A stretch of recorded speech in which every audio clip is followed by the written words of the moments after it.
Giving back to society. Giving back to society is something that is encouraged in Sharia. Giving back to society is something that we should all do in our capacity. And in reality, giving back to society is a form of gratitude to Allah the Almighty. It is a form of thanking Allah the Almighty for what He has blessed us with. It is a form of showing thankfulness to Him for whatever He has blessed us with. And in essence, it's about benefiting people. It's about being helpful to people. It's about assisting people that are in need. It comes in a hadith that خَيْرُ النَّاسِ أَنْفَعُهُمْ لِلنَّاسِ. The best of people are those that are most beneficial to others, that are most helpful to others, those that assist others. These are the best of people. It comes in another hadith, الْخَلْقُ عِيَالُ اللَّهِ فَأَحَبُّ النَّاسِ إِلَى اللَّهِ مَنْ أَحْسَنَ إِلَى عِيَالِهِ. That all created beings are Allah's dependents. All created beings are Allah's dependents. And the most beloved to Allah are those that are helpful and those that are good to Allah's dependents. So we are all Allah's dependents. We depend on Allah the Almighty. Allah the Almighty is independent. Now, in the eyes of Allah, the most beloved of us are those that are good to His dependents, those that are good to His creation. So those from amongst us that help others, that are assistful to others, those that do good for others, these are the types of people that are most beloved in the eyes of Allah the Almighty. Allah the Almighty has blessed us with countless blessings, with countless bounties, with many gifts, with many skills. Now it is upon us that we use these blessings, we use these gifts, we use these bounties, we use these skills to give back to society by helping others. So for example, Allah the Almighty may have blessed us with wealth in abundance. Now it is upon us that we give back to society by helping those that are in need of wealth, those that are poor and needy. Allah the Almighty may have blessed us with food in abundance. Now it is upon us that we are helpful to the homeless. We help those individuals that do not get food daily. We help out in food banks, etc., etc. Allah the Almighty may have blessed us with the skill of counseling. So we may have acquired the skill of counseling, for example. Now, except for our profession that we do on a daily basis where we get wages in return for, it is upon us that we voluntarily help others by advising them, by counseling them, by giving them good advice, etc. And this is giving back to society in the eyes of Allah. And this is something that is beloved. So each and every individual has been blessed with many blessings, many skills, many gifts. Now we have to go out of our way by giving back to society, by being helpful. Allah the Almighty has given us one gift, and He has given each and every one of us that gift, and it is the best of all gifts. And that is the gift of Iman. The gift of Iman is the best of all gifts. Now, giving back to society in relation to this gift will be by giving da'wah to others, by giving da'wah to those that have not been blessed with this gift. And some of us might not have the formal training of verbally giving da'wah, propagating the deen in the sense of verbally communicating with others by inviting others towards Islam. But this is not just the only means of da'wah. We can also give da'wah to others, give back to society, give back in relation to this great gift of Iman, the best of gifts, by giving da'wah through our code and conduct, by giving da'wah through our character. Where non-Muslims see us and they think that truly this is Islam, I need to look into this. So this is how we can give da'wah in the form of our character, by showing good character, good conduct, good morals, good manners.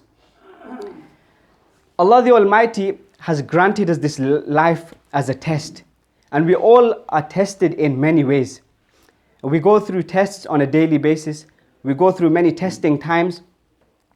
Now, from amongst those tests, one way Allah the Almighty tests us is by granting us blessings, by blessing us with bounties, gifts.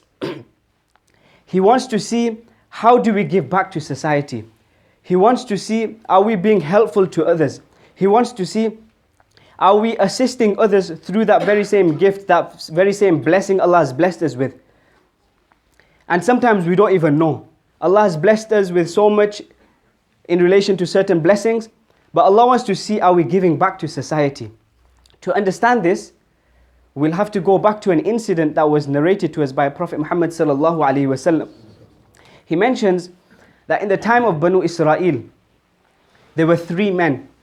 One was a leper, one was a bald man, and one was a blind man. The leper, he had a skin disease, he had issues with his skin. Allah the Almighty wanted to test these 3 men, the leper, the bald man, and the blind man. So Allah the Almighty sent an angel to these 3 men.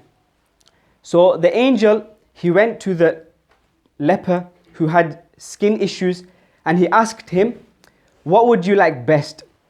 So he says, I want good skin, I want a good color, so that the reason why people are ridiculing me, the reason why I'm hated by people, that is removed, and I have a good skin. So the angel, he passes his hands over this leper, and the leper is cured.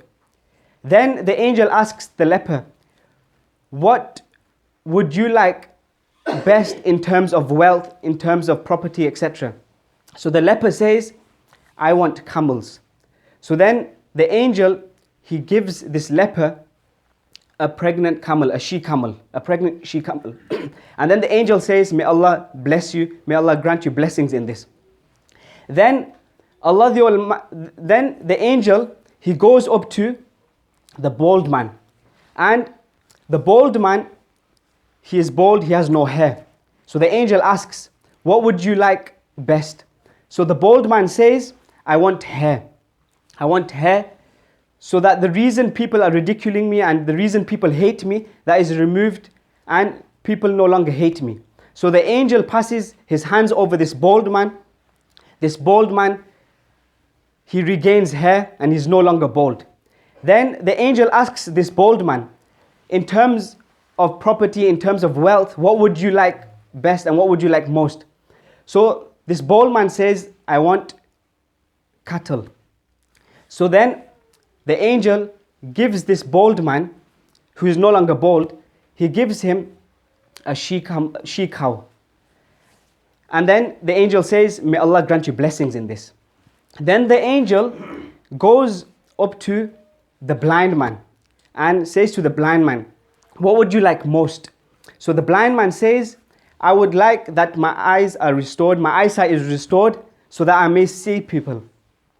Then the angel, he passes his hands over this blind man and his eyesight is restored.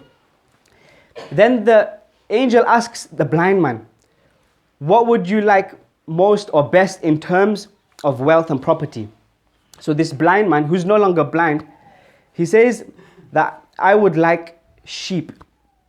So then the angel blesses him or gives him a female sheep, a pregnant sheep, which is known as a ewe. And then the angel leaves them alone. They are blessed with herds and flocks of these animals. So they have multiple animals because they were pregnant. So they gave offspring, etc., etc. Then the main test starts. The angel goes back to the leper. And remember, the leper is no longer a leper. He no longer has skin issues. He no longer has skin disease. He no longer has any issues in relation to poverty. He is very wealthy. He has a lot of animals. So the angel goes back to this leper, and the angel goes in the form of a leper. And the angel says to the leper, who is no longer a leper, he says that I am poor, I am in need of wealth, I have lost contact with my destination, I cannot reach my destination. My only way and means of reaching my destination is Allah, and after Allah is you. So I ask you by Allah to bless me or grant me a camel so that I can reach my destination. So this leper, who used to be a leper, the former leper, he says that, sorry, I have many dues to pay, so I cannot give you a camel. And then this angel, who has gone in the form of a leper and who's gone in the form of a poor person, he reminds this former leper, he says, are you not the very same person that used to be poor? Are you not the very same person that used to have skin issues? Are you not the very same person who was cured from skin issues, who was blessed with so much wealth, and now you are no longer helping others? So the former leper, he lies and he says, no, all this wealth that you see, all these animals that you see, all these camels that you see, this is all what I gained in inheritance from generations. So then this angel, who's in the form of a leper, he says, if you are lying, may Allah the Almighty return you to your former condition. If you are lying, may Allah the Almighty return you to your former condition. Then the angel, he goes to the former bald man. And the angel, he goes in the form of a bald man, in the form of a poor person, and the exact same scenario takes place where he asks for help, he asks for assistance, but the former bald man refuses to help. And then the angel, he says, if you are lying, may Allah return you to your former condition. Then the angel goes to the former blind man, and the very same scenario takes place. He asks for help, he asks for assistance, and the angel, he goes in the form of being poor, etc. And then he asks for assistance. But in this third case, the blind man says, yeah, take from my wealth, take from my sheep, etc., whatever you want. Allah the Almighty blessed me with this. I used to be a blind person. Allah the Almighty cured me. Allah the Almighty blessed me with so much wealth. Now it is time that I give back to society. So yes, take whatever you want for Allah's sake, and I will not ask you for it back. So then the angel says that, no, I do not want your property. I do not want your wealth. I do not want anything. Keep it with you. This was a test. Allah the Almighty is pleased with you. However, Allah the Almighty is displeased with the former leper and the former bald man. So what do we learn from this incident narrated to us by the Prophet Muhammad sallallahu alaihi wasallam? We learn many lessons. The main lesson we learn is giving back to society. When Allah the Almighty blesses us with any type of bounty, He blesses us with blessings, He blesses us with wealth, then it is upon us that we give back to society in whatever way we can. It is upon us that we give back to society, we be helpful to others, because this is a form of showing gratitude to Allah for the very same blessings He has blessed us with. And Allah the Almighty, He gets happy and He is pleased with this. Another lesson we learn from this incident is that we should never lie. We should never lie. We may be deceiving and cunning those around us, but remember, Allah the Almighty is always watching what we say, what we do, and it could come back to haunt us, and we may be deceiving people around us, but we can never deceive Allah the Almighty.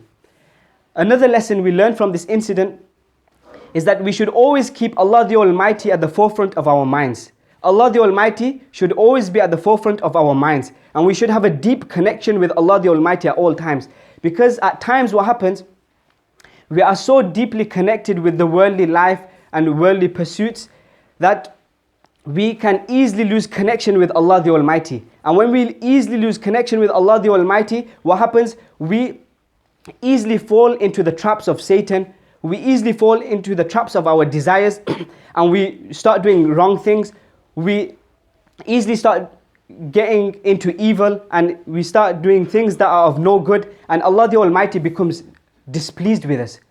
But if we have Allah the Almighty at the forefront of our mind at all times, then no matter what we do, before we do anything in life, we question ourselves that, is Allah the Almighty happy with what I'm about to do? Is Allah the Almighty pleased with what I'm about to do? And if the answer is yes, then we do that thing. But if we do not have this deep connection with Allah the Almighty, then we will start doing things in life, anything and everything, without questioning ourselves, is Allah happy with us? And we then easily attract the displeasure of Allah the Almighty. Just like in the incident that was narrated, the former leper and the former bald man, they attracted the displeasure of Allah the Almighty because they forgot Allah the Almighty. They never had Allah the Almighty at the forefront of their minds. That is why they forgot and they lied and they never gave back in society and they never gave back to society.